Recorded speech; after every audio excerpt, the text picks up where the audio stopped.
Nah, saya ini salah satu orang yang paling takut kalau disuruh ke dokter. Pasti hasilnya nanti akan membuat saya jadi khawatir, jadi takut, iya, jadi tambah gak karu-karuan. Selesai operasi itu saya koma. Itu diagnosa dokter. Yang kedua, saya sadar tapi nggak bisa apa-apa. Jadi cuman tidur aja di tempat tidur. Saya sadar. Dan yang ketiga, kembali ke rumah Bapak.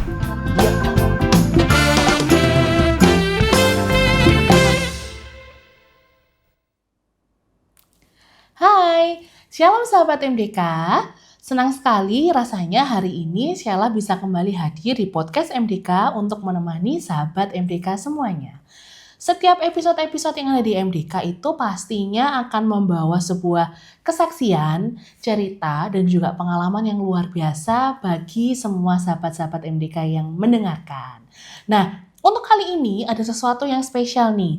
Kalau episode yang lalu itu kita sudah mendengarkan kesaksian kesembuhan dari Kak Isa dan Kak Jeffrey, hari ini kita juga sudah kedatangan tamu yang spesial juga yang tentunya bersedia untuk membagikan kesaksian kesembuhannya kepada kita. Nah, mau spill sedikit nih, sebenarnya sebelum podcast ini berlangsung, Sheila itu sudah mendengarkan sedikit cerita tentang kesaksian dari hambanya pada malam hari ini. Cuma supaya lebih afdol dan lebih seru gitu ya, lebih greget, kita akan langsung hadirkan saja sumber podcast kita pada hari ini ada Kak Heni. Hai Sheila. Hai Kak Heni. Seperti yang tadi sudah Sheila sampaikan ke teman-teman sahabat MDK, sebenarnya Sheila tuh sudah dengar. Udah sedikit lah ya, udah spill sedikit. Tapi kan supaya bisa lebih paham betul nih gimana rasanya, gimana prosesnya Tuhan bekerja luar biasa dalam kehidupannya Kak Heni. Kak Heni boleh bisa langsung share aja ya sama teman-teman atau sahabat MDK di rumah. Boleh Kak Heni? Oke, siap. Oke, silakan Kak. Ya, selamat malam sahabat MDK. Nama saya Heni. Saya tinggalnya di Kota Malang dan saya tergabung di komunitas MDK ini, dan puji Tuhan bisa menjadi kesaksian dimanapun saya berada.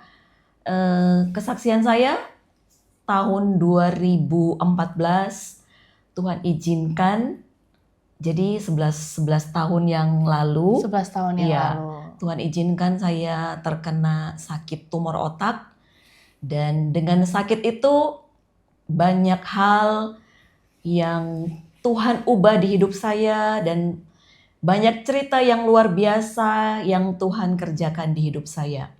Ya, saya mulai kesaksiannya ya. Boleh. Tahun 2014 saya dulu sebagai full time di salah satu gereja. Saya melayani habis dari Malang, terus saya diizinkan untuk pindah ke Surabaya. Beberapa tahun di Surabaya,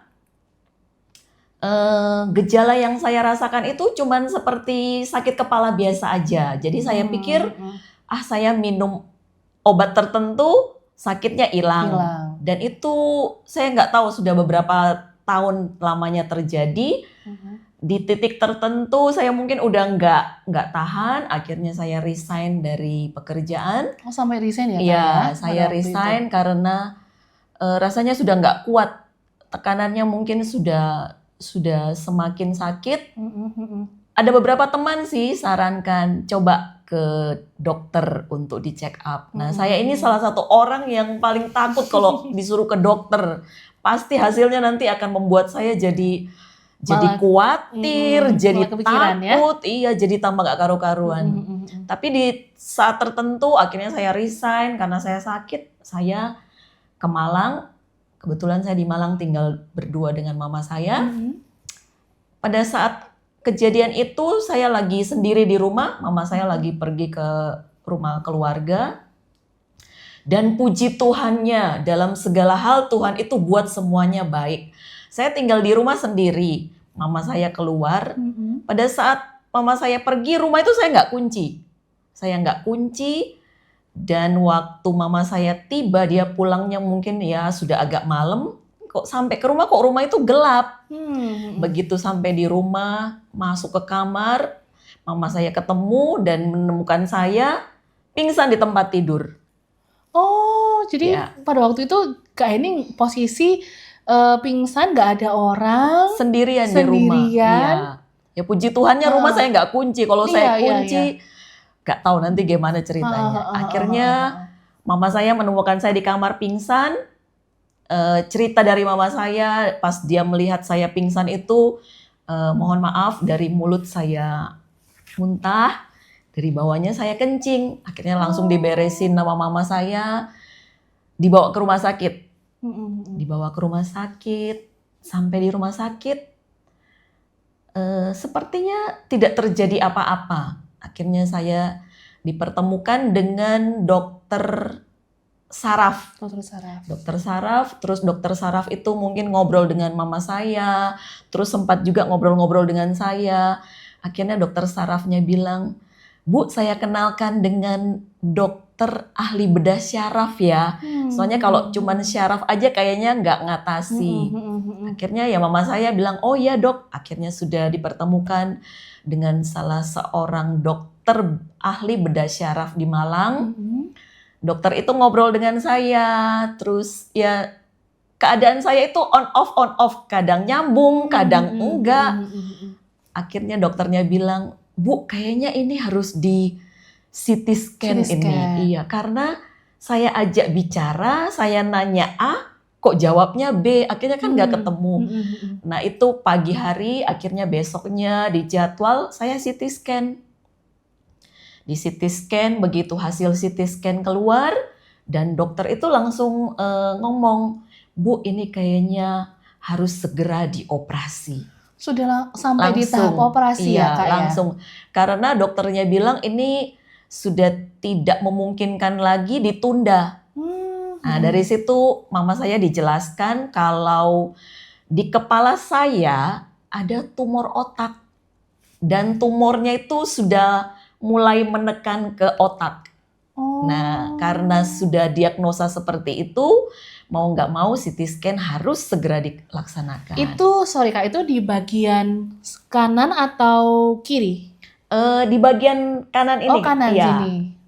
Gitu. Berarti awal mulainya dari sakit kepala yang nggak kunjung sembuh, kemudian terus menerus semakin lama semakin parah, akhirnya di titik yang puncaknya Kak Heni pingsan itu, akhirnya dibawa ke rumah sakit, akhirnya harus di CT scan itu ya. Iya. Terus Kak. Nah akhirnya dari hasil CT scan itu diambil keputusan harus segera dioperasi. Tidak membutuhkan waktu tunggu seminggu, 2 minggu, langsung enggak. Harus besoknya. Langsung segera dilakukan tindakan.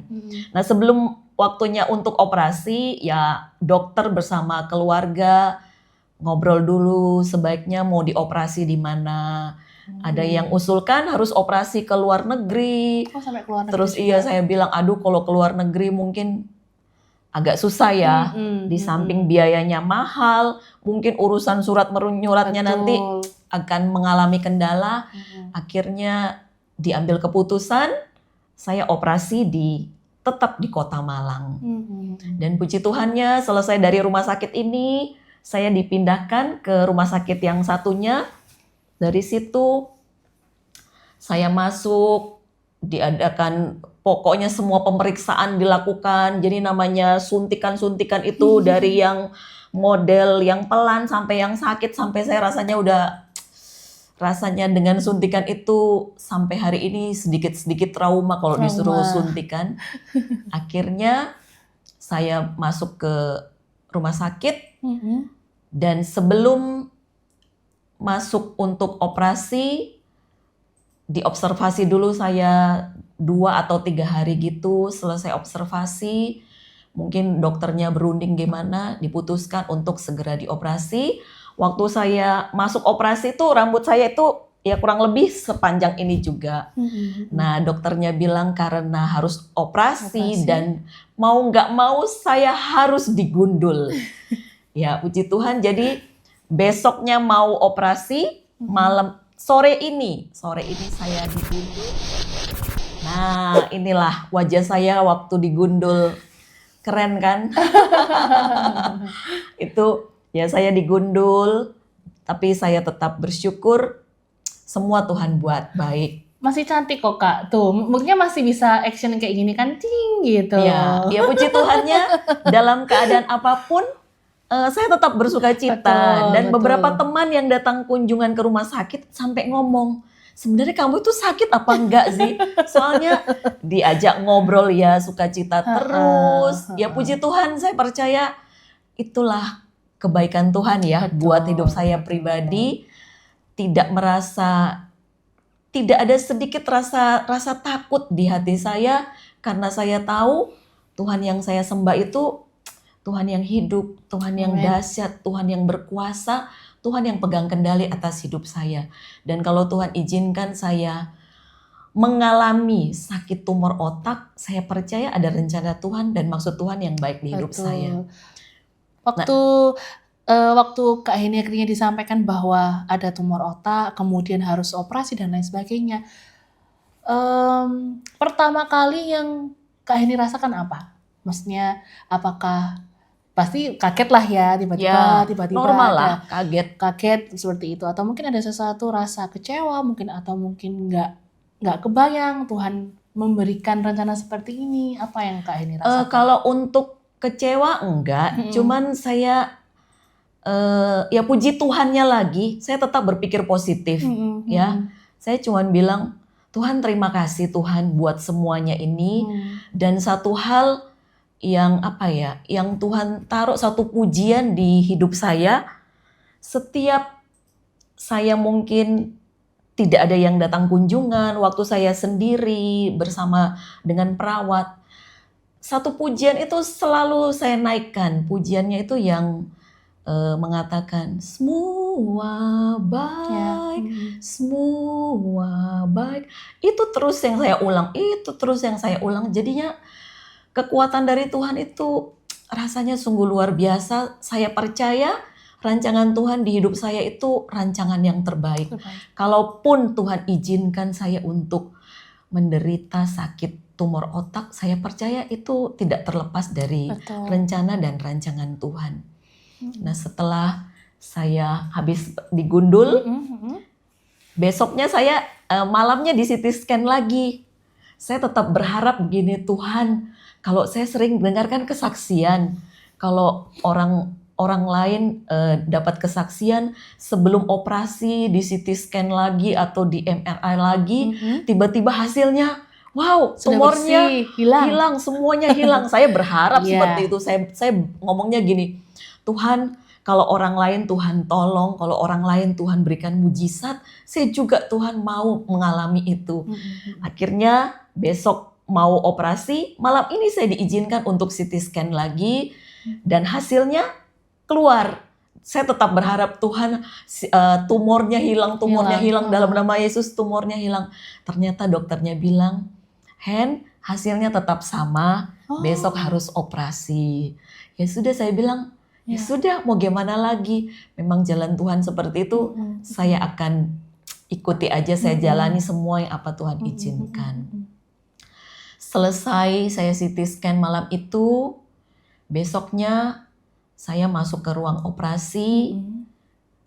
Dari sini Tuhan mulai banyak berbicara, Tuhan mulai banyak menyatakan sesuatu di hidup saya. Saya masuk ke ruang operasi, saya masuknya jam 9 pagi. 9 pagi. Ya, saya keluar dari ruang operasi jam 7 malam. Wah, berapa jam itu berarti Kak? Sekitar 7 jam. Ya.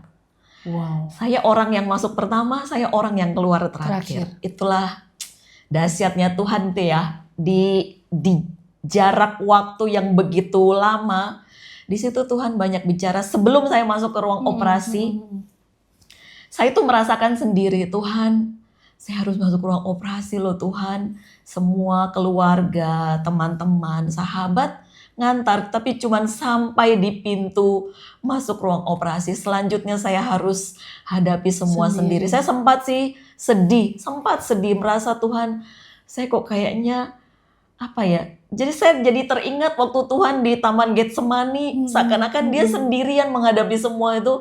Dan saya merasakan itu, Tuhan, saya kok sendiri ya. Tapi satu hal yang luar biasa, di situ Tuhan bicara ke saya.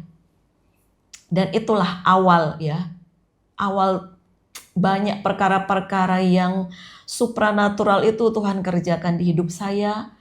Tuhan berbicara, kamu gak sendiri. Kamu masuk ke ruang operasi itu, ada Roh Kudus yang menemani kamu. Di situ hati saya langsung lega, saya bilang, Tuhan terima kasih.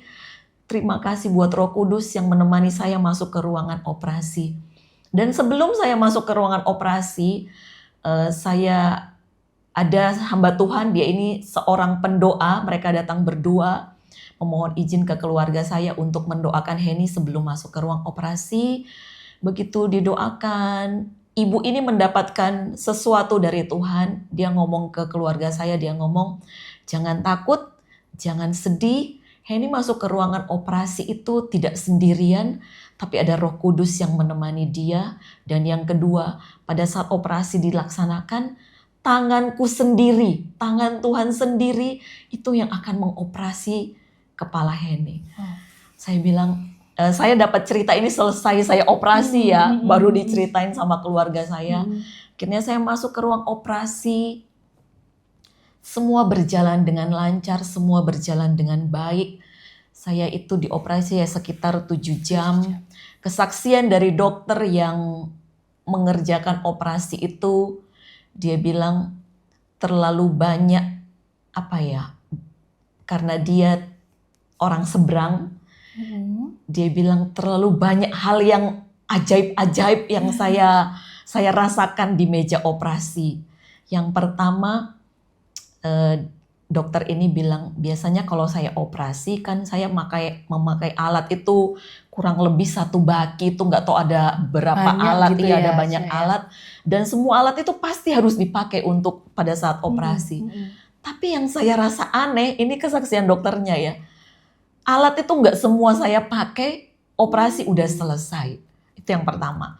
Yang kedua, operasi itu dia kan seorang dokter ahli bedah syaraf. Sudah beberapa kali dia mengadakan operasi. Dia bilang baru kali ini saya merasakan operasi kok agak aneh gitu. Saya tidak merasakan kalau saya ini sedang operasi, tapi di detik-detik terakhir dokter ini baru sadar, loh saya lagi ngoperasi orang. Pada saat dia lagi menjahit kepala saya, itu dia baru sadar, oh saya baru selesai operasi orang. Nah saya percaya itulah tangan Tuhan yang bekerja, Tuhan, yang melakukannya untuk kalau Tuhan sudah berjanji itu dia pasti akan menepatinya. Betul, amin. Selesai operasi, saya langsung dipindahkan ke ICU. Dan di ICU itu saya diizinkan selama 3 hari saya masuk ke ruang ICU. Ya, inilah saya di ruangan ICU. Di situ tempat yang penuh dengan perjuangan, harus banyak berdoa selama 3 hari. Dan di ruangan ICU itu saya juga terus bergumul, terus berdoa, terus mendekatkan diri kepada Tuhan. Karena di ruang ICU itu adalah buat saya itu ruangan yang sangat menegangkan, menakutkan. Antara hidup dan mati karena juga saya, ya Kak ya. Seingat saya di ruangan ICU itu ada 5 orang. Itu di bed yang pertama dia meninggal. Aduh, saya langsung rasanya stres, Tuhan kok ada yang meninggal ya. Orang kedua selamat. Orang ketiga meninggal. Orang keempat itu saya langsung bilang gini, puji Tuhan saya selamat. Dan orang kelima di samping saya itu meninggal. Saya sampai bilang, Tuhan akhirnya setiap mau perpindahan jam memasuki hari yang baru, itu kalau saya ngobrol-ngobrol dengan rekan-rekan hamba Tuhan, di jam-jam untuk perpindahan kita memasuki hari yang baru itu adalah jam-jam yang penuh dengan peperangan. Selama saya di ruangan ICU, saya berterima kasih buat semua teman, sahabat, keluarga, saudara. Mereka adalah orang-orang yang luar biasa buat saya. Mereka orang-orang yang mengasihi saya. Saya di ruangan ICU, mereka tetap setia. terus berdoa dan berdoa sampai mereka menerima kabar kalau semua sudah berjalan dengan baik, semua sudah dilewati dengan kemurahan Tuhan. Selesai saya operasi, hasil operasi tumor otak itu dari percakapan dokter dengan keluarga saya, besar tumor yang ada di kepala saya itu katanya sebesar kepala anak kecil. Sayang saya tidak mendokumentasikannya karena memang saya nggak mau, saya pikir ya itu ya sudahlah cerita yang lalu. Saya cuman hanya mau melihat perbuatan Tuhan, karya Tuhan di hidup saya itu luar biasa. Saya berpikir selesai saya operasi itu sudah selesai, sudah tidak ada apa-apa lagi, tapi dokter ngomong ke keluarga saya, terus tetap berdoa, tetap berharap meminta kemurahan Tuhan, karena setiap orang yang selesai operasi tumor otak, apalagi saya termasuk operasi besar ya, harus membuka tempurung kelapa saya. Jadi tempurung kepala saya ini dibuka. Hasilnya itu dokter bilang ada 3 kemungkinan secara medis ya yang akan dialami pada umumnya orang-orang yang setelah mengalami operasi besar ini. Yang pertama, diagnosa dokter selesai operasi itu saya koma. Itu diagnosa dokter. Yang kedua, saya sadar tapi nggak bisa apa-apa. Jadi cuman tidur aja di tempat tidur. Saya sadar. Dan yang ketiga, kembali ke rumah Bapak. Diagnosa dokter itu sudah seperti itu. Udah nggak ada yang bagus lagi ya? Semuanya nggak ada yang bagus. Semuanya secara manusia itu apa ya? Nggak masuk di... rasanya Tuhan kok masih terus harus berdoa lagi ya. Akhirnya teman-teman saya dan semua keluarga terus berdoa selama 3 hari saya di ruangan ICU. Dan puji Tuhan, begitu saya sadar, yang saya lakukan pertama, begitu saya ditanya dokter, Hen kenal saya? Saya bilang kenal. Dia tanya, tahu nama saya? Tahu, saya sebutkan nama dokternya. Terus dokternya bilang, sekarang mau apa? Saya bilang, saya mau minum, haus. Saat itu juga saya langsung dikasih 1 gelas susu, saya minum habis loh Shell. Susunya saking hausnya, mungkin saya puasa dari malam sampai selesai operasi itu puasa. Dan puji Tuhan, di dalam kamar ICU itu banyak hal Tuhan berbicara kepada saya. Kalau dulu saya mendengar kesaksian orang sering yang masuk ke ICU, yang operasinya yang serem-serem itu bisa mendengar suara Tuhan, bisa ngobrol sama Tuhan. Dan itu saya alami waktu saya di ruangan ICU itu. Saya bilang, Tuhan, saya minta maaf, minta ampun. Saya ini banyak kelemahan, banyak kekurangan, banyak kesalahan, banyak mendukakan hati Tuhan, banyak mengecewakan hati Tuhan.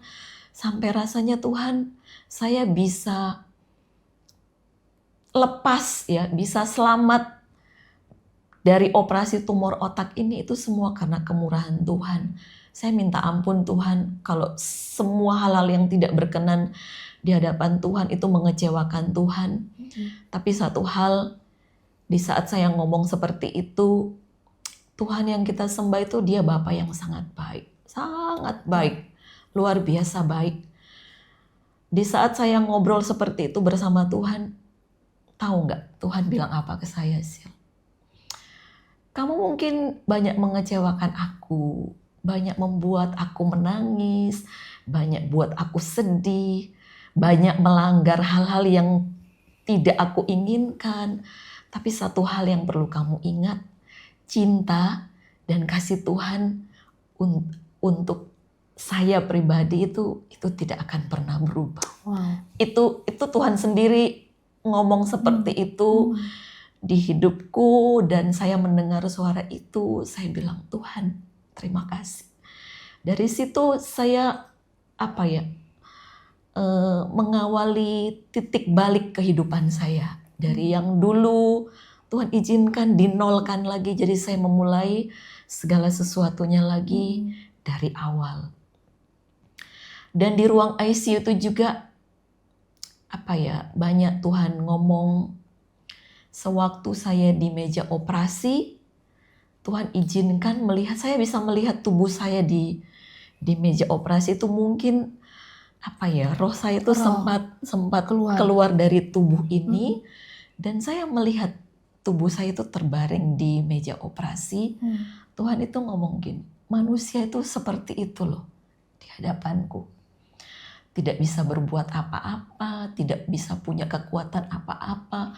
Kalau sudah di posisi seperti ini, seperti kamu di meja operasi, siapa yang mau kamu andalkan? Ya, mau mengandalkan kekuatanmu, kekayaanmu, kolegamu, siapapun yang kamu andalkan di dunia ini, itu tidak akan bisa.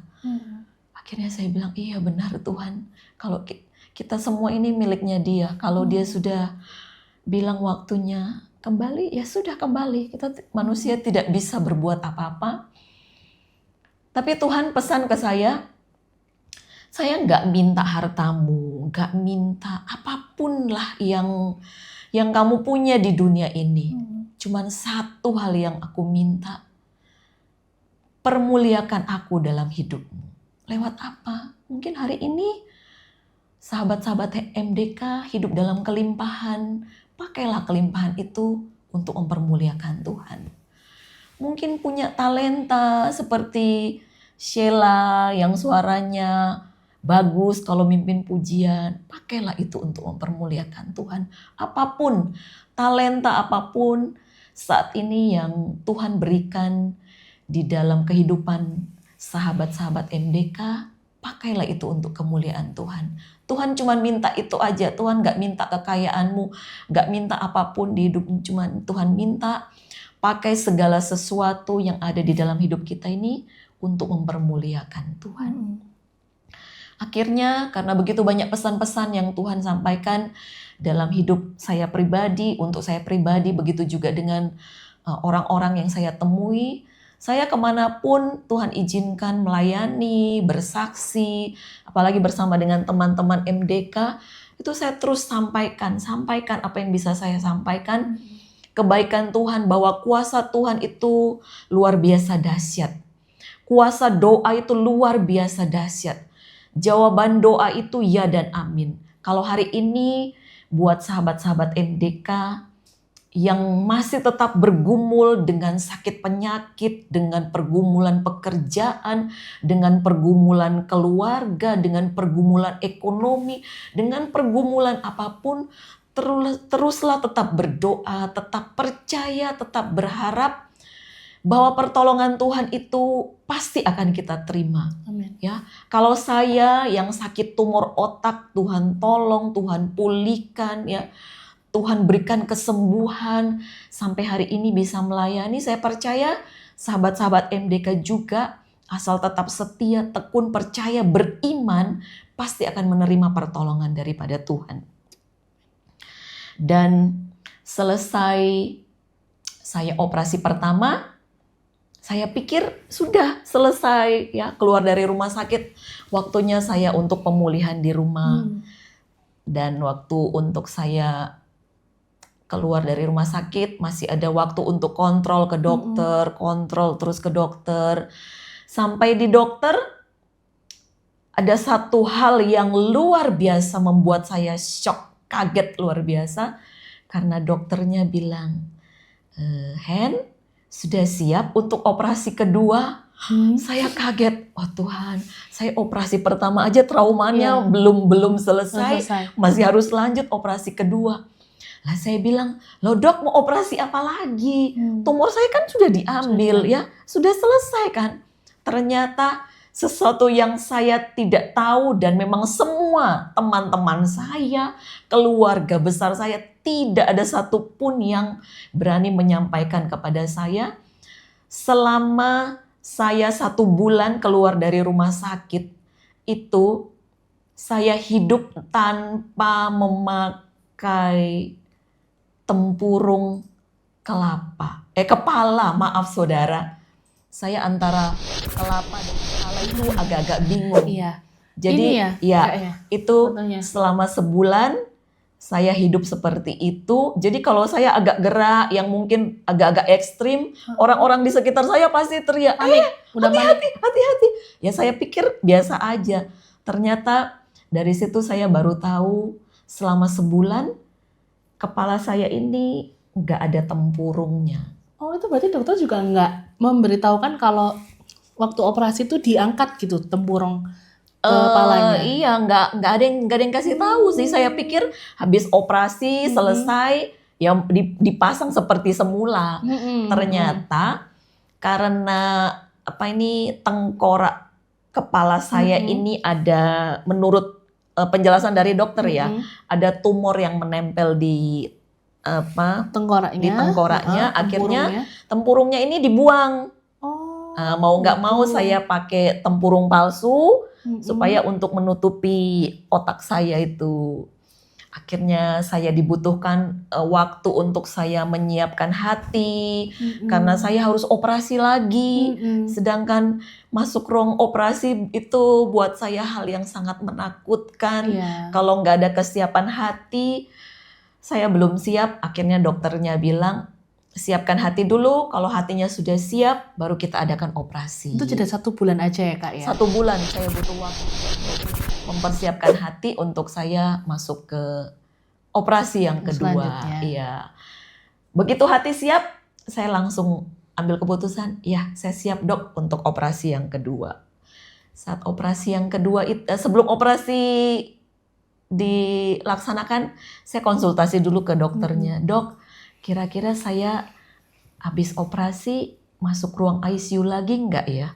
Dokternya bilang, waduh saya kurang tahu ya kalau itu. Masalahnya operasinya ini operasi besar, bukan operasi kutil. Kalau operasi kutil habis dipotong ya boleh pulang. Jadi saya bilang, waduh berarti harus bergumul lagi ya dok, kira-kira masuk ruang ICU lagi. Dokternya bilang, berdoa aja ya supaya operasinya bisa berjalan dengan lancar, kamu nggak perlu masuk ICU lagi. Akhirnya saya hubungi lagi teman-teman saya mau masuk ruang operasi lagi loh yang kedua untuk pasang tempurung kepala saya. Akhirnya masuklah saya di ruang operasi, puji Tuhan, waktunya tidak selama operasi yang pertama. Waktunya kurang lebih 1,5 apa 2 jam karena hanya membuka kulit kepala dan saya dipasang tengkorak yang palsu itu. Jadi kepala saya ini sekarang tengkoraknya palsu. Dan operasi berjalan dengan lancar, puji Tuhan. Tuhan Yesus baik, Tuhan Yesus luar biasa dahsyat. Selesai operasi, saya tidak perlu masuk ke ICU. Saya langsung bisa masuk ke rawat inap. Ya, ruang kamar rawat inap. Ya puji Tuhan, selesai operasi semua berjalan dengan lancar. Tidak ada kendala apapun. Teman-teman mulai datang, mereka melihat semuanya berjalan dengan baik. Saya juga sukacita, tetap melihat bahwa pertolongan Tuhan itu tidak pernah terlambat. Amen. Allah turut bekerja dalam segala sesuatu, dalam segala hal untuk mendatangkan kebaikan. Oh ya, mumpung saya ingat, saya waktu sakit selesai operasi yang kedua, ada satu ayat yang terus Tuhan ingatkan dalam hidup saya, dan itu yang membuat saya semakin yakin dan percaya bahwa semua ini untuk mendatangkan kebaikan. Saya bacakan ya Celia di Yohanes 11 ayat yang keempat. Ketika Yesus mendengar kabar itu, ia berkata, penyakit itu tidak akan membawa kematian, tetapi akan menyatakan kemuliaan Allah. Sebab oleh penyakit itu anak Allah akan dimuliakan. Amin. Ini terjadi dalam hidup saya. Lewat penyakit ini saya bisa bersaksi. Betul. Ya, kalau saya Tuhan tolong, siapapun yang percaya kepada Tuhan pasti juga akan menerima pertolongan. Dan setiap saya pelayanan, saya terus mengatakan tetap percaya, tetap yakin kuasa Tuhan itu tidak pernah berubah dulu, sekarang, sampai selama-lamanya. Nah, setelah saya selesai operasi yang kedua, jadi saya sudah kepalanya ini sudah ditutup ya, sudah normal, puji Tuhan.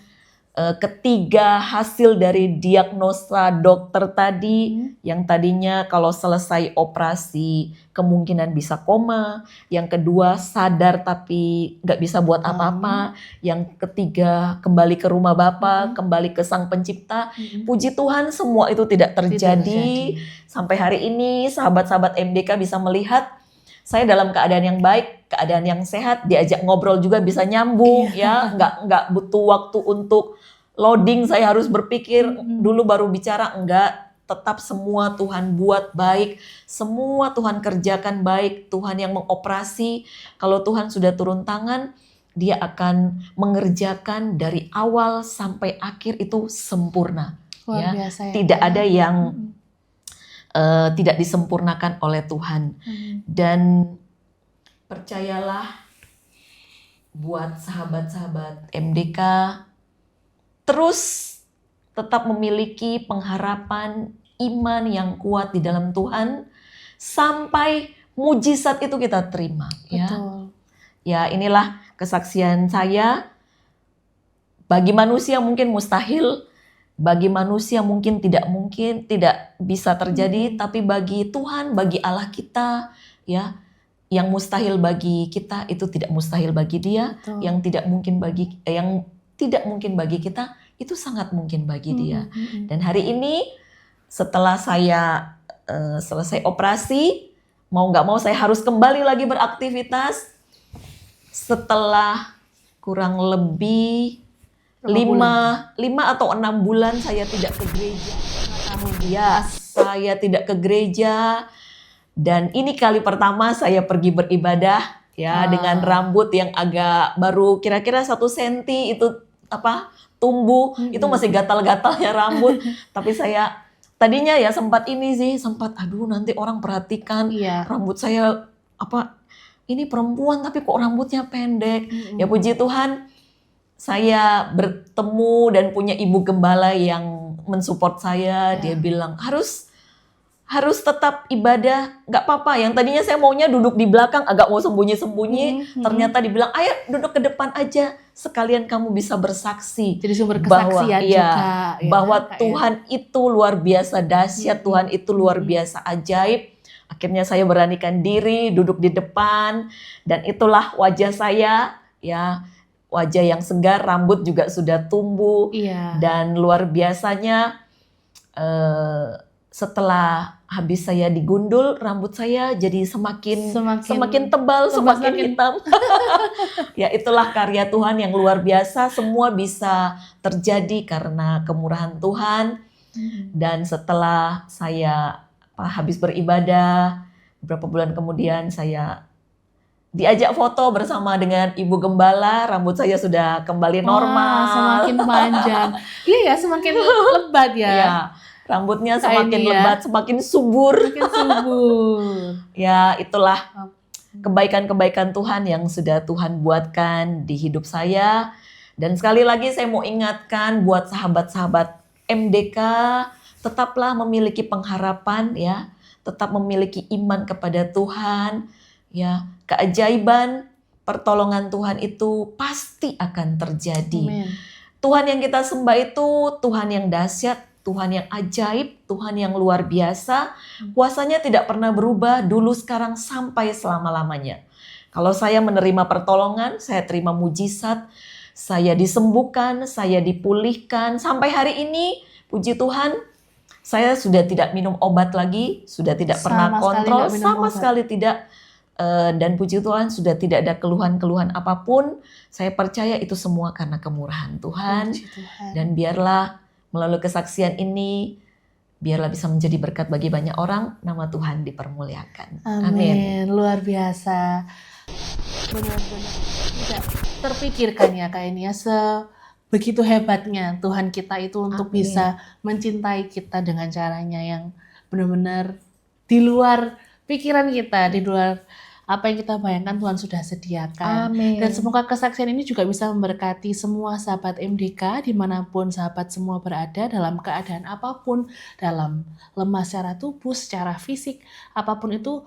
Jangan pernah merasa untuk sendiri, jangan merasa untuk putus asa, karena Tuhan kita adalah Tuhan yang begitu setia. Amin. Dan punya banyak sekali cara untuk bisa menolong dan juga memberkati semua sahabat-sahabat MDK. Dan yang terutama adalah dari sakit yang sudah Tuhan berikan, dari pengalaman hidup yang mungkin harus banyak hal yang kita lewati itu bisa menjadi sumber kesaksian juga buat orang lain. Bukan hanya untuk kita, tapi juga bisa memberkati orang lain. Seperti Amin. itu ya Kak ya. Mungkin ada satu pesan lagi untuk sahabat MDK, atau mungkin ada sahabat MDK yang berkenan untuk didoakan atau mungkin ingin didoakan, rindu untuk menyampaikan setiap pergumulannya atau doa dari sakit penyakitnya atau mungkin ada permasalahan hidupnya, mungkin bisa ditulis di kolom komentar. Nanti kami dari tim MDK akan dengan senang hati untuk bisa mendoakan agar kita juga bisa saling menguatkan satu dengan yang lain. Seperti itu. Kita akan tutup kesaksian kita hari ini dengan memuji Tuhan. Setelah itu nanti Kak Heni akan berdoa untuk kita semua.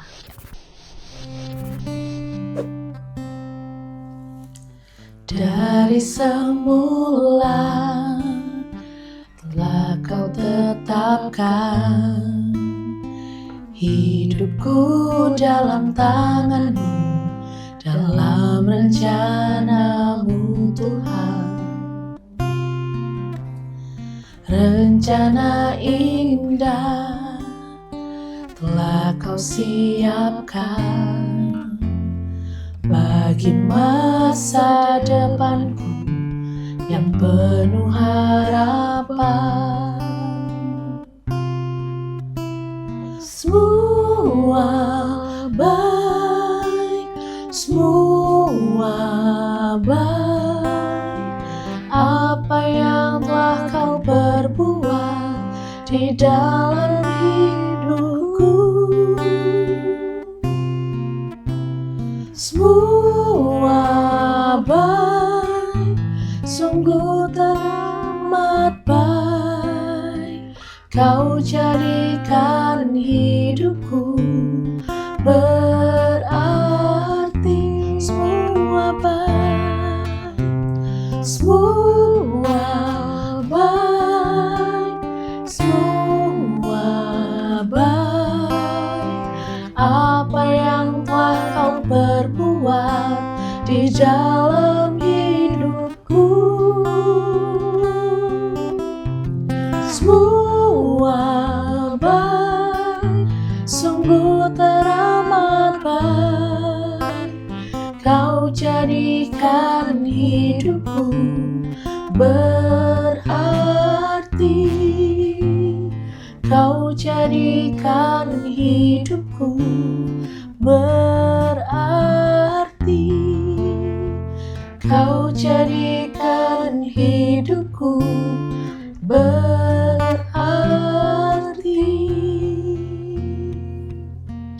Sahabat-sahabat MDK, mari saya akan berdoa buat semua sahabat-sahabat MDK yang saat ini mungkin sedang mengalami kelemahan tubuh, sedang menderita satu penyakit apapun di dalam hidupnya. Buka hati buat Tuhan. Saya akan berdoa dan saya percaya kalau kuasa Tuhan bekerja itu tidak membatasi ruang dan waktu. Dimanapun sahabat-sahabat MDK berada, kuasa Tuhan bisa bekerja. Amin. Malam hari ini, biarlah kita semua mau buka hati, bukan cuma hanya yang sakit, siapapun sahabat-sahabat MDK yang sekarang ini butuh pertolongan Tuhan, butuh keajaiban dari Tuhan, butuh mujizat dari Tuhan. Mari kita buka hati, saya akan berdoa, dan milikilah iman, pengharapan, percaya terus kepada Tuhan bahwa Tuhan itu Tuhan yang berkuasa atas hidup kita, Tuhan yang berdaulat atas hidup kita, Tuhan yang pegang kendali atas hidup kita, maka Dia juga yang akan melakukan segala yang baik yang terjadi dalam kehidupan kita. Mari kita satu di dalam doa. Bapa, kami mengucap syukur buat saat ini. Terima kasih buat kesempatan yang indah di mana kami bisa berdoa, bersehati, bersepakat. Malam hari ini kami mau berdoa Tuhan untuk sahabat-sahabat MDK. Biarlah Bapa Engkau menjamah dimanapun mereka berada. Mungkin saat ini mereka sedang ada di rumah sakit, terbaring di rumah sakit dengan kelemahan tubuh, atau mereka terbaring di rumah mereka masing-masing. Tuhan, kami berdoa di dalam nama Tuhan Yesus Kristus. Roh Kudus, Engkau yang menjamah setiap pribadi lepas pribadi. Saat kuasa-Mu bekerja, saat Roh Kudus menjamah pribadi lepas pribadi, maka kesembuhan itu akan terjadi, mujizat itu akan terjadi Tuhan. Kami berdoa sepakat Bapa di dalam nama Tuhan Yesus Kristus. Oleh bilur-bilur Yesus itu sudah menyembuhkan segala sakit penyakit apapun. Dan biarlah Tuhan semua organ-organ tubuh kembali berfungsi sempurna adanya. Karena Engkau menciptakan kami semua ini sempurna awalnya Bapa. Kami berdoa juga Tuhan buat sahabat-sahabat MDK yang sedang mengalami pergumulan, mungkin untuk pekerjaan, untuk ekonomi, untuk rumah tangga, untuk keluarga, untuk permasalahan apapun. Kami tetap serahkan semua sahabat-sahabat MDK ini ke dalam tangan-Mu Bapa. Biarlah Engkau juga menjamah pribadi lepas pribadi Tuhan. Kuasa-Mu tetap bekerja, keajaiban-Mu tetap bekerja. Mujizat-Mu pasti akan kami terima semuanya Bapa di dalam nama Tuhan Yesus Kristus. Kami percaya Tuhan, kuasa-Mu itu tetap terjadi atas kehidupan kami. Yang sakit sudah menerima kesembuhan Tuhan. Yang berbeban berat Tuhan berikan kelegaan. Yang sedang mengalami pergumulan-pergumulan apapun, Tuhan turut campur tangan. Tuhan memberikan penghiburan, Tuhan yang memberikan kekuatan Bapa. Biarlah setiap sahabat-sahabat MDK tetap memiliki pengharapan, iman kepada Tuhan, kepercayaan penuh kepada Tuhan, bahwa Tuhan yang kami sembah adalah Tuhan yang hidup, Tuhan yang berdaulat atas hidup kami. Mujizat kuasa-Nya tidak pernah berubah atas kehidupan kami. Kami tetap percaya Tuhan, siapapun yang sedang kami doakan malam hari ini, kami percaya mereka akan menerima mujizat daripada-Mu Tuhan. Terima kasih Bapa, Tuhan tetap berikan damai sejahtera, sukacita dari Tuhan, sehingga kami tetap melihat bahwa kami akan menerima pertolongan tepat pada waktunya. Terima kasih Tuhan, kami berdoa buat semua sahabat-sahabat MDK dimanapun mereka berada, biarlah penyertaan, kasih sayang, cinta Tuhan tetap terus ada bagi sahabat-sahabat MDK. Terima kasih Bapa, hanya di dalam nama Tuhan Yesus Kristus kami berdoa dan mengucap syukur, haleluya. Amin. Amin.